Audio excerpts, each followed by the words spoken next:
Talking, if you really want to go back and try hunting, you can do that. Not a problem for me to see you walking around or anything like that. I try to read your reactions to what I'm talking about, and if you cannot hear me, raise your hand in the back. Let me know that I'm not speaking loud enough. I have a tendency to be quite wordy, and I like to work with photographs and pictures with my PowerPoint presentation. So this is spring beekeeping. I'm avoiding hive inspections because Dewey Karen is going to be your speaker next month. I understand it's a Zoom meeting or something. Dewey is a great speaker, very knowledgeable, was at the University of Maryland for a long time. He has written a book on biology of the honeybee that's probably the best in existence that you can find. It's college text material, more or less. Rather expensive. I checked the other day online, it's $125 if you want to buy a copy of it. There's also a smaller version that's available online. But I was thinking when I heard that Dewey was going to be speaking here, I was going to come back and bring a book with me to have him sign it. And I would advise you, whenever you have a speaker that has written a book, that if you would like to increase the value of your book, get the person to sign it. Okay? The pictures you're going to see here are pictures that I have taken. Some of them go back some distance. Does anybody know what flower this is? It's a Rosa Sharon. Very similar to hibiscus. I'm going to tell you, the honeybee goes into this flower, it comes out coated with pollen. I mean, the hairs on the honeybee, as it goes into the base of the flower, it just really comes out looking yellow. Something like pine pollen on your car. I mean, it just totally. Now, see, where do I move it forward?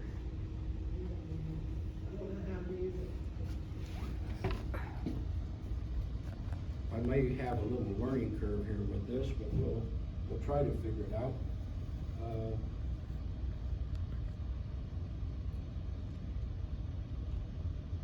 Nothing's happened with that button.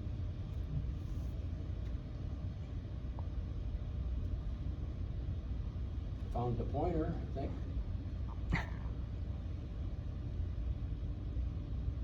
Has anybody had any experience with this? There's a lot of buttons you push. Your keyboard over here, you can advance. Oh, okay. Technology. Is there a keyboard over here? Yes, there's a mouse. Yeah, Click the mouse. Just click. Click on the arrow. Next. There we go. So much is going on right now. I mean, when we talk about a topic for spring, these bees are flat out building a nest full of brood.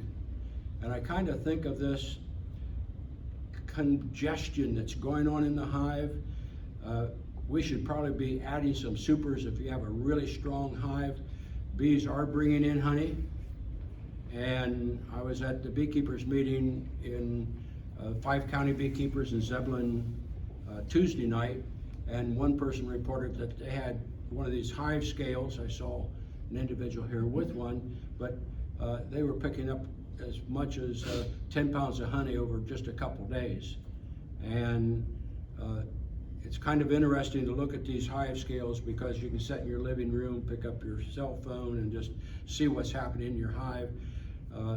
There are peaks and valleys, and it shows clearly when the bees leave the hive and the weight is less. As the bees come back, hive weight starts to go up, and then you get into the evening and hive weight goes down a little bit, and it just keeps going up like a little ladder. And if you don't do anything about adding supers, you're going to have swarming problems. So you may have swarming problems even if you had the supers. Now, has anybody here experienced a swarm? I heard somebody say something about swarms. I'm going to leave that to last. We'll kind of discuss that topic. But as I go through this, I'll have something to say about each slide.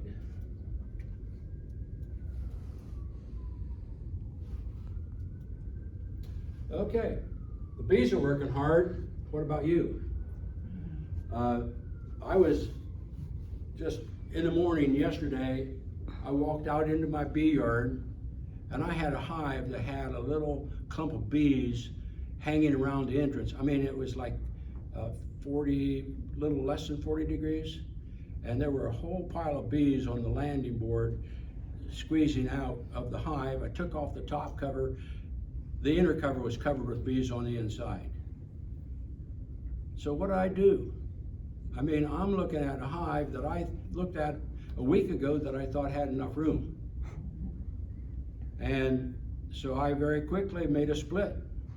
I'm not interested in making hive increases. My wife has set the limit of how many I could keep in our yard. It varies each year. Last year I got up to 10, and I need to tell you that the limit is 2. And 2 years ago, he got up to 35. So it's easy for me to grow hives. Very, very easy. If you have the equipment, you can do it. But I want to see how many of you are brand new beekeepers. Brand new. I'm going to bring this down, not to embarrass you at all, but to kind of point out what's coming at you. I mean, sometimes people talk about it's like drinking out of a fire hose. You know, it just, these bees, once they start going, they control what happens, not you. And I always said with commercial beekeeping, I wasn't a good beekeeper. I tried to stay with the bees, tried to keep up, but I'd be driving into the bee yard, my truck swarm would go right over the top of me, and you just let them go because you got too many bees to take care of, and you're worried basically about getting crops pollinated, or you're worried about getting them ready for honey crops or whatever. But swarming is the basic thing that bees are building toward right now. It's the way they multiply, the way they propagate new hives. And so it's almost an instinct that they have. And the first sign in the spring is when they start building drone cells. And when you start seeing drone cells, it's not going to be long until those drones emerge from cells, and then they're going to start building queen cells. And after the queen cells are started, that queen is going to start reducing her egg laying because she has to lose some weight in order to fly out of the hive. And if you miss doing anything during that period of time, there's not much you can do to stop those bees from leaving after they've made all the preparation to do it. Starting out with a package of bees, I think, is the best way for a person to start. If you start out with a nuke, you're like dealing with a teenager. If you want to have a baby and feed it and take care of it and prepare it to grow, you're going to be in great shape. If you buy a nuke, nukes can swarm. And I've seen nukes that people have bought as new beekeepers swarm, and they were told that it wouldn't swarm because it had a new queen. New queens swarm too. So that's what I'm trying to build up to with this talk.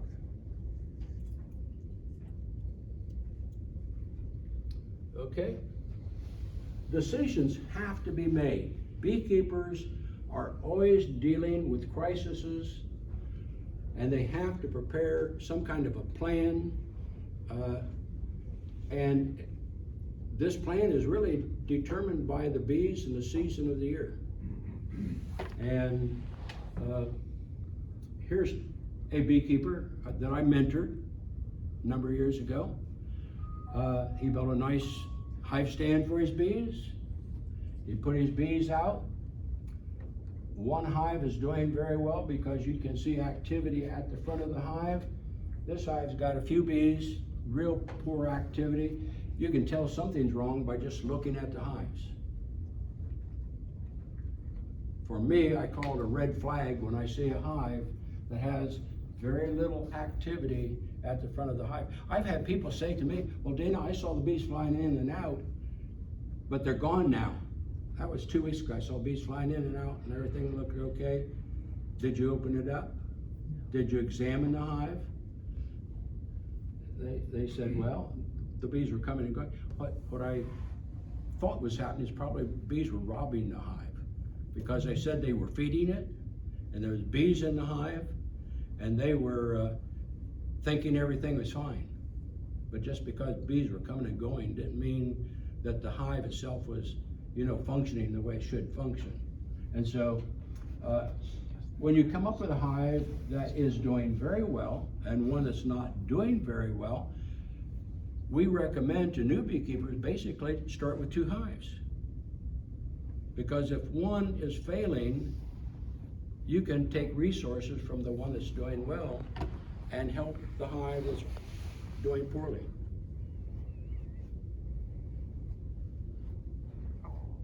Any questions, by the way?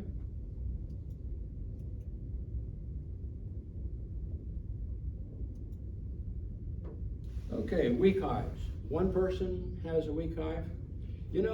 I don't, as a commercial beekeeper, I was raised to consider weak hives as almost worthless. My dad called them welfare hives. Basically, if you tried to save the queen or do whatever, you were just spending a lot of time and getting nothing in return for all the effort you put into that hive. Moving frames from one hive to a hive that has a weak queen or a bad queen is not going to improve the performance of that hive once all the brood in that frame, because in order to be a good hive, you have to have a good queen laying a lot of eggs, okay? What is a queen worth? I mean, if you have a bad queen, buy a package of bees, for example, get the hive started, and the queen is not doing a very good job, how much does it cost to buy a new queen? $35. Where are you buying your queens? Ripcord. Most of them are in the range of 40 to 50 from what I've seen. I've talked to some suppliers. I haven't tried to buy any this year, but I'm always curious about the price of queens, because just imagine trying to keep a queen like this alive that's doing nothing. And you're going to be spending time feeding the hive. You're going to be opening up the hive and checking to see if the queen is making any progress. You are better off to really just start over. This would be a good hive if you've got some bees in it, just to set them on top of another hive. That would combine the hive. Let me take it to the next slide. There's a lot of science going on today in the United States. Dave Tarpey's lab is a good example, in which we are actually learning more about the way bees behave and looking at the characteristics, the traits that they have, and trying to find something that's going to survive other than using chemicals. And so a colony of bees is made up of individual bees that work with each other. Most of them all have the same, well, all of them would have the same mother, but they've got up to 20 different fathers. This is called super Sisters. Super sisters, yes. The reason why this is beneficial to honeybees, basically, one of the survival techniques of a honeybee is to have a collection of bees that can perform certain duties that they're really good at. Gathering pollen, for example, gathering nectar. Some of them are hygienic. Whatever is going on in that hive, if you have super sisters in that hive with the genetics that you need, that hive is going to flourish. One of the biggest problems that all beekeepers, not just new beekeepers, anybody starting with a package of bees, bought basically early in the season. I don't care what state it is, but how well mated is the queen that comes along with that package? You may think, okay, I've got a queen, the hive is, she's laying, I see eggs and so forth, but if the population is not growing, it is weak, you're going to lose that hive before the year is out. Very definitely, it's not going to gather a honey crop for you. And if you stop and think about it, the quicker you find out you have a poor queen in the hive and you can replace her, that new queen will more than make up all the cost of how much is honey selling for in this area? Any of you selling honey? How much? 12 to 15 a pound. 12 to 15, whether it's got comb in it or not. $12 to $15 per pound. How many pounds do you have to sell to make $45? Three. 3 pounds of honey will pay for that queen. Is she expected to make more than 3 pounds of honey in your hive? Sure. And again, this is something that I don't know much about in your area, but what is your average honey production per hive? Somebody getting 60 pounds per hive? Anybody getting 60 pounds of honey per hive? 5 gallons. 40 pounds? 5 gallons is 60 pounds. Yeah. Yeah, if you're getting a 5-gallon bucket of honey, that hive has made money for you. Anybody have any other comment you'd like to make about? I got into a discussion, I'm kind of going off subject here just a little bit. I've said a hive to be successful must have a good queen, have a bee population, and avoid mites and other diseases that hives get. But there's one other factor, and it came up when I was talking about pollination over here. That is, an area can be overpopulated with bees.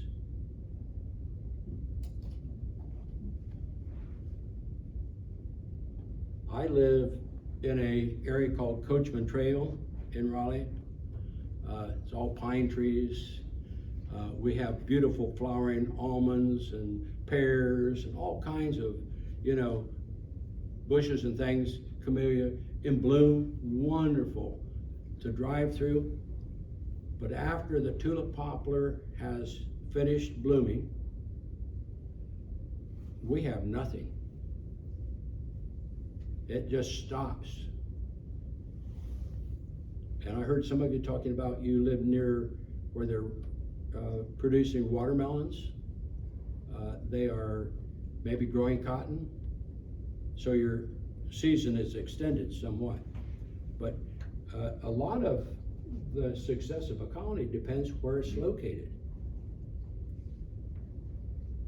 And most of us, I'm one of them, is I'm confined to the place where I live. I've got a place where I can put maybe up to 10 hives of bees. Problem is, I've been there for 9 years and people have gone by and they put a note in my mailbox and they say, Dana, I'd like to start beekeeping. Would you help me? And of course, I say yes, okay. Now I've got 8 people in my neighborhood. We got a 300 house development. There's 8 of us in that community. It's an HOA that have hives of bees. And I've just watched my bees getting robbed out all the time. I mean, those bees are just, once we hit the end of the honey flow, the bees that don't have anything to eat are out looking for places to get food. And robbing is another summer issue that somebody else needs to take on. But it's because bees just don't have any concerned at all taking honey from a weak hive. Weak hives are really targets. Feeding a hive is going to be making that hive a target. And so I should have added that to my slide, but I am thinking, okay, let's see what's really important. All of us are a village, by the way. I want you to realize that. All of us together. You're here basically to learn. You're basically here to communicate with each other. And I like to think network. Do you help each other out? You've got a club bee yard, right? Yep. Ideal. Okay.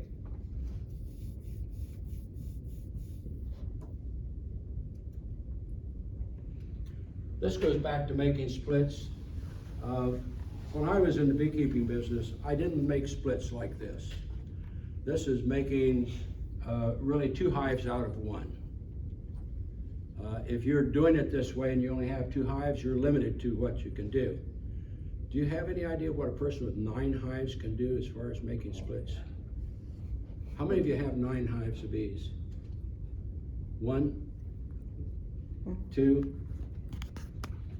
Do you know that there was a beekeeper that died in 1920? His name was C.C. Miller. And if you ever get a chance to read the book 50 Years Among the Bees, you should, and it's available online. There's many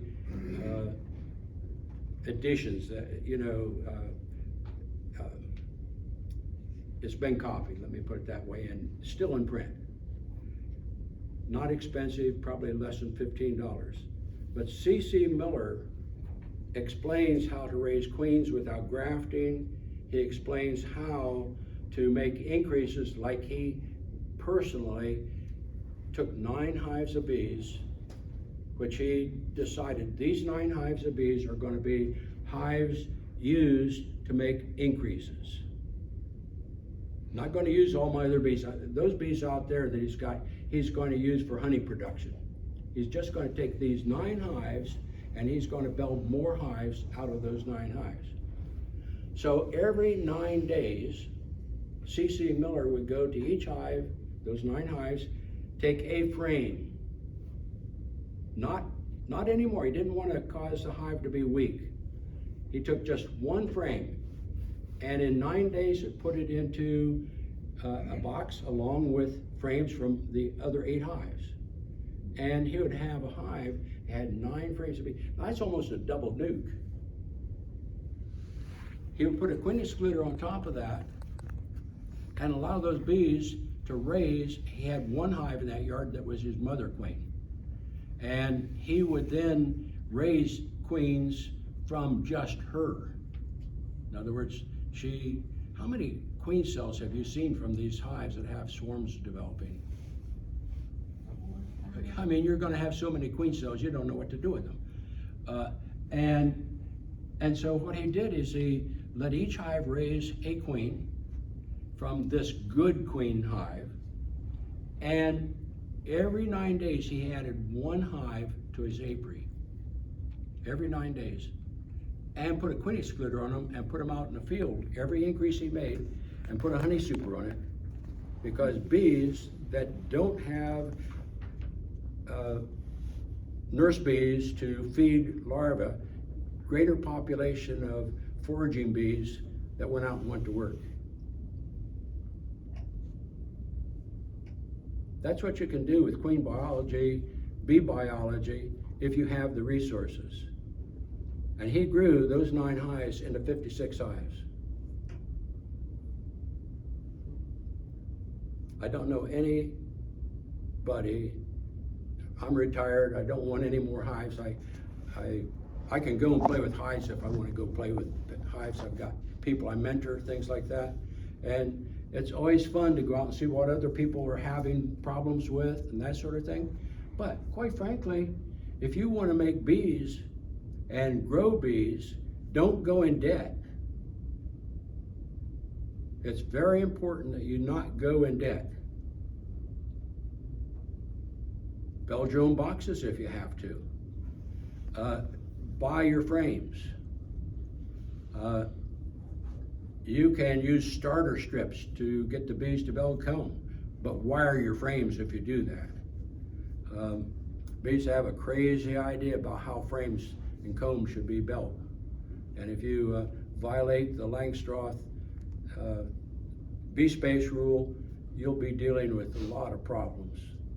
But you could, how many of you would like to have 56 hives of bees at the end of this year?